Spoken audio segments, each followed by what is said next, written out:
Hi, it's Colin. Make sure to subscribe to the Volume YouTube channel so you don't miss any episodes. You know, like Eli Manning did. Eli's late.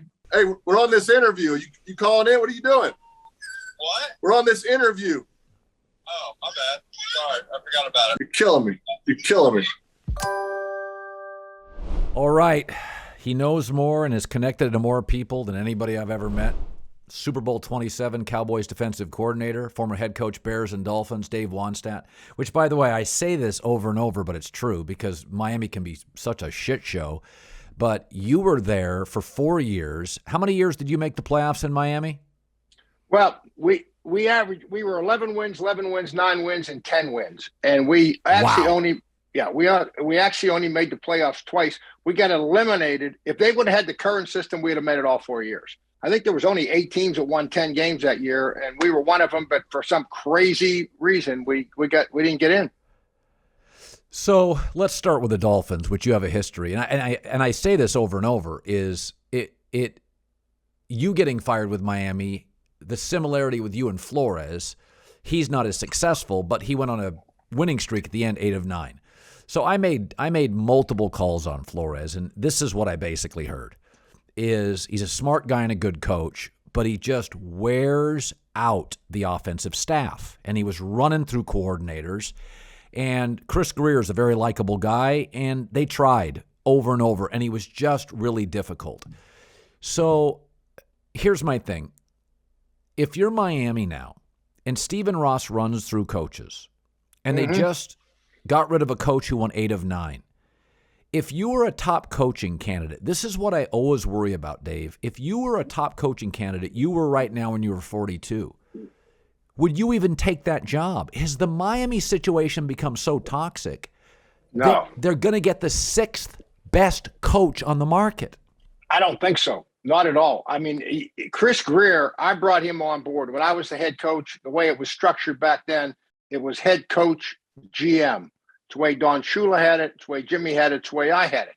And I hired actually Rick Spielman and George Payton were my 2 personnel guys. And they did all the personnel work. But we brought Chris Greer on in 2000 and joined our staff as a scout. I know Chris. Chris's father was one of the best talent scouts going way back in the day that there was for the Patriots. So Chris, I think, is a good evaluator. And I look at it this way. If you can't get along with Chris Greer, it's your fault. And, right. And if you look real close, I think it's a great job because a young talent. There's a lot of young talent. I have been a Tua fan. I think the circumstances that kid was in where it sounds like there was a little bit of a conflict between Brian Flores and Tua. Everything that I hear, no one has told me that. But if that's the case, even a little bit, that kid's under a lot of stress when you're looking over your shoulder and you think that the head coach may not have confidence in you. So they get the right guy in there. I think that's a program really with the arrows pointing up. And, when I listen to Mr. Ross's press conference, think about it. You're a successful businessman, Cowherd. And what he was saying was, we won 9 games this year. We can win 9 games in the structure that we have. But for us to be the best and for us to win a Super Bowl, we have to have a working relationship and we have to have everybody focused on the same goal and working together to get there. That's the only way it happens in this league or in any business. So I get what he's saying. And I guarantee you, it wasn't just probably the offensive staff. To make a move like this, a move that surprised everybody, they had to, I promise you, they talked to more people than the offensive coaches. I mean, it could have been a situation where they talking to players, and all the players are going to say the right thing on video, But who knows when you get them one-on-one, and you go and you talk to the weight coach, and you go and you talk to the trainer, and you talk to the people in the cafeteria. Do we have a winning? Is there a buzz here? What we're trying to do? Is everybody excited about what the Dolphins are doing?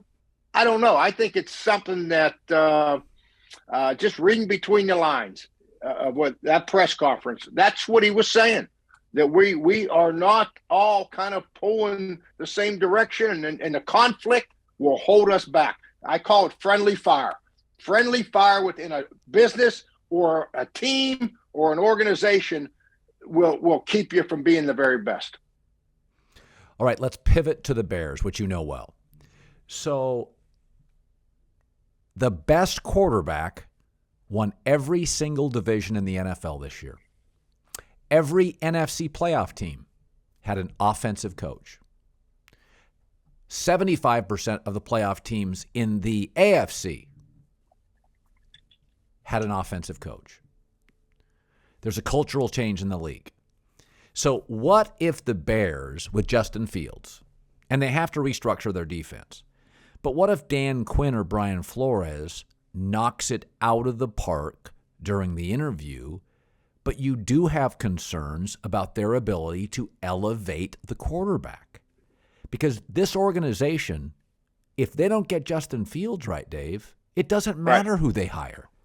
So if you're the Bears and you interview Dan Quinn and he crushes it, but you're like, I'd rather take the second best interview. Do you believe we're getting to a point in the NFL that you just 7 out of 10 times, you got to lean offense? I mean, we see what's happening here. Offensive coaches are winning all these divisions. We see the rule changes. Well, I think they're winning a division because there's more of them. I got to say this in jest, though, and it's a sad thing because I was promoting on our Fox shows and everywhere I talk, Vic Fangio. I want to see some defensive guys because I'm a defensive guy. And they said an interesting stat. Vic Fangio and the Denver Broncos were the first team to have a top 5 defense and not make it to the playoffs since 1993 in the Bears with Dave Wannstedt. we were third in defense and didn't make it to the playoffs, and everybody's been – I mean, I throw that as a sidebar little story, but I don't think it makes any difference. I mean, if you can get look who I was fortunate enough. When I was at the Dolphins, I had Chan Gailey and I had Norv Turner. I mean, those two guys are excellent. When I got the job at the Bears, I hired Ron Turner, who became the head coach at Illinois, and he's been so I don't know. I get what's going on, and I understand that because everybody's thinking in the back of their minds, we don't want to win games 10-7. We want to win games, 35-7. I mean, that's the perception. So I get that, but I don't think it's a necessity. To answer your question, at the Bears, I don't think it's a necessity. The Bears is real simple to me. Here's what's going to happen. They eliminated Ted Phillips from the committee. It's basically 2 people. It's George McCaskey, the owner, and he hired Bill Polian as the consultant. Bill Polian is going to have the most influence of anybody in hiring the next GM and head coach. And Bill Polian has a great track record. I know Bill well. I think he's very good. But you watch what happened. It's going to be a guy that came up through the ranks with Bill. And I'm not saying it's going to be a guy from Indianapolis, even though they're talking to, I think, 2 guys from Indianapolis.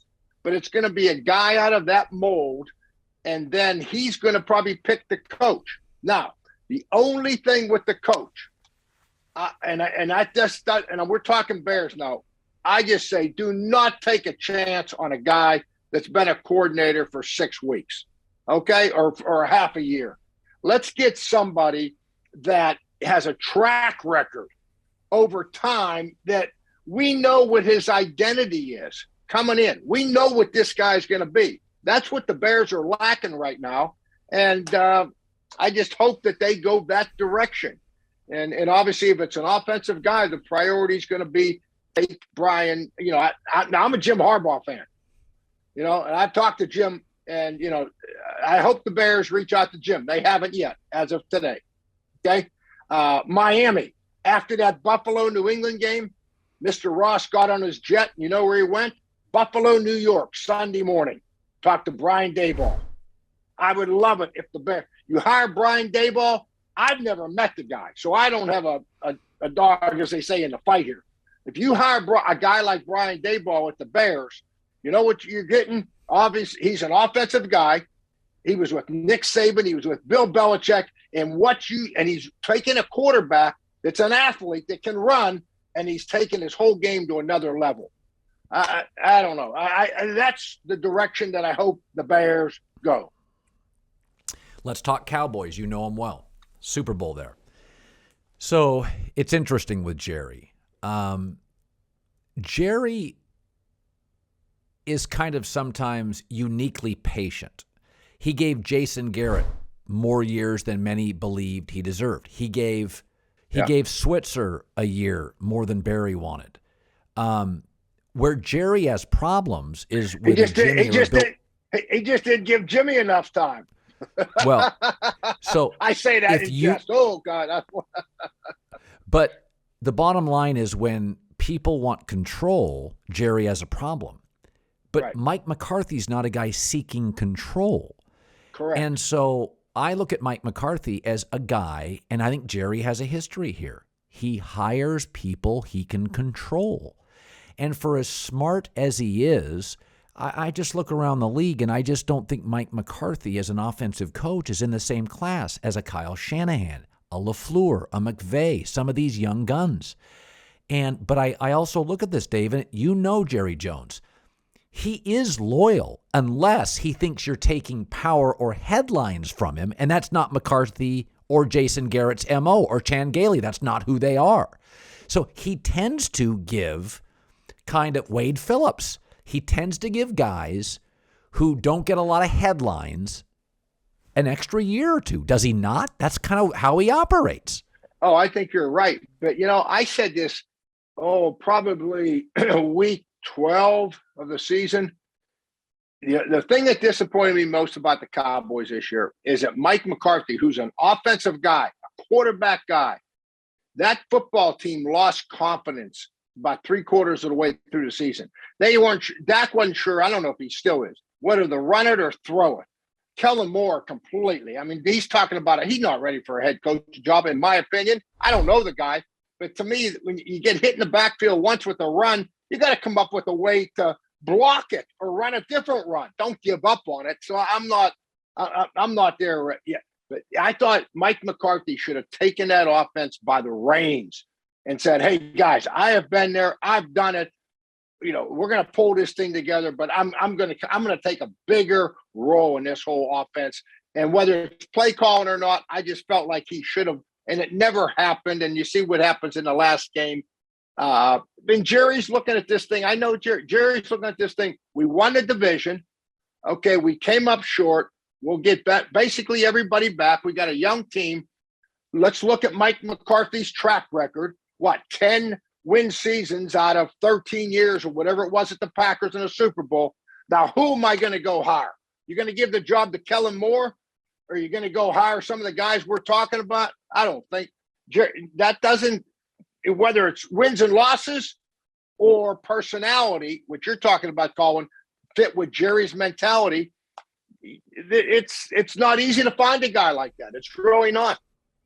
No. So, it's Seattle's got itself an interesting situation. So Russell Wilson comes out on January 6th or 7th and says, "I want to be here." On January 15th, about 9 days later, Mike Silver, a reporter, comes out with a tweet saying Pete Carroll and John Snyder are staying. The next morning, Russell Wilson and his people leak Russell wants to explore his options. So Right. It's pretty obvious that Russell Wilson wants changes. Well, Ken Norton, the defensive coordinator, and Right. Pete has been loyal to Ken forever, just got fired. So, and by the way, I got nothing against Ken Norton, but I did feel in the last several years, Seattle's schemes were outdated. People that I trust in the league had said they've got to update their schemes, not just the personnel. So if you had a quarterback, Dave, and listen, Pete's been fired twice and had a losing record in Seattle pre-Russell Wilson. Have you ever had a relationship where you lost your quarterback and had to get him back? I mean, listen, Jimmy had troubles with Dan Marino. It's hard. Do you think Pete can ever get Russell Wilson back? How do you reel that back in? Star quarterback. Well, I was told, okay, 3 days ago that they were having meetings, and Russell was right in the middle of it with Pete and Snyder and everybody, and they were talking about the changes. What did they have to do to move forward? So when Pete comes out and lets Kenny Norton go, Pete Carroll ain't going anywhere, guys. If there was an issue of him going, and I think that Pete is that they're going to hear Russ's voice again, and they're going to try to do what they can do to help him. I don't know what those requests would be, but I don't see there being a change. I look for Pete to be back, and I look for Russell Wilson to be in Seattle next year. I really do. And Russell Wilson is a great player. He's a Hall of Fame player. We know that. But at this point in his career, well, it's a lot. One of the biggest things when I talked to Dan Marino and when I got the Dolphins job, it was pretty evident from Mr. Izinga, the owner, that he wanted to make a change at quarterback and on and on. So that was my first job. I sat down with Dan and I said, hey, Dan, we're going to bring in Changeli. We're going to change the offense. And Dan had been running the same offense for basically how many years was he in there? 10, 15, 20 years with Shula. And then Jimmy carried the same offense. They didn't change. I was going to change. And that was hard on Dan because, the mini camps and the off season and a guy at that age to get into the playbook and change everything, it's not easy. It takes a big off season commitment. And those veteran guys, normally don't want to do that. They're kind of set in their ways of getting away in their time, right? Deservingly so. And I think that's where Russ is at now. I think for him to go with a new coach and a new philosophy, he's a smart guy. I don't see it happening. I think he stays, and I think they come to an agreement on behind closed doors on okay, this is what we're going to emphasize on offense. We all agree. Let's go. It's the way I see it. All right. What else is happening in your life? Any good information that I didn't get to? No, you hit on. Minnesota obviously has been quiet. Not a word out of Minnesota. I hope that Rich Bisaccia, I hope he gets the Raider job. I'm going to go on record and say that. And I like what he did. I think the players enjoy playing for him. I talked to Jimmy Johnson this weekend. We flew out together to L.A. to do the Fox shows. And he had a good talk with Rich Bisaccia right after he got the job, just talking about being a head coach and stuff. And Jimmy told me, he said, hey, Dave, this guy, I like him. He gets the big picture. He's not on an ego trip. He's got good staff guys on offense and defense. The players play hard. I hope they give him a shot, Colin. I really do. I really do. Well, what's interesting about this? I'm going to give you a little Raider story. So I know Mike Mayock, kind of. So what's interesting about Mayock, who just got fired, is that, Dave, a lot of those stars on the Raiders, Hunter Renfrow, 4th or 5th round, Max Crosby, later rounds. Where Mayock got in trouble was his first-round picks. He had 2 complete whiffs. The Clemson defensive end, Alex Leatherwood, is not a first-round player. In fact, out of most GMs I talked to said move him inside. He's an interior lineman, not a tackle. They took him first round as a tackle. People inside the Raiders are saying that with the first pick and the second pick of the draft, that Gruden would step in because he had 51% control. Mayock 49. That Gruden with the first pick would tell Mayock, nope, we're going with this guy. Yeah, so, I can see that. And then by the third round, he just gave it to Mayock because he didn't do all the homework, right? Sure, and that's natural, yeah. Okay, so it's really interesting. When you start looking at that Raiders roster, there's some offensive talent. Colton Miller, left tackle. Jacobs, the running back. Hunter Renfrow. Darren Waller. Derek Carr. Yep. Dave, in this league, this offensive-driven league, not only were they a playoff team, they're not that far off. I really don't think they are. And here's what I worry about. Derek Carr wants Rich to be the coach. And if you don't listen to Derek, do you lose Derek? That's my concern. Well, he deserves it. And I like their defensive line. I like their front seven. Colin, those guys got after it in a playoff game. They were forcing field goals with the Bengals. I mean, I thought they played great. You just mentioned something, and I don't really know the guy. He did a couple of our games when I was coaching a Pitt, and he was working in the TV. Mike Mayock, someone should hire that guy. I think, we're talking about all these GMs that have, all these young guys, all these guru guys. Bring in Mike Mayock and interview him. You just might really hit on something big. Just an opinion, Just an opinion. There's talent on that roster. If you go look at the mistakes, they were first-round mistakes, and Gruden. That's what I'm saying. Yeah, Gruden I'm gonna give you an assignment. All right. And I like the guy personally. Reese, you won't do it. You got 10 people working for you.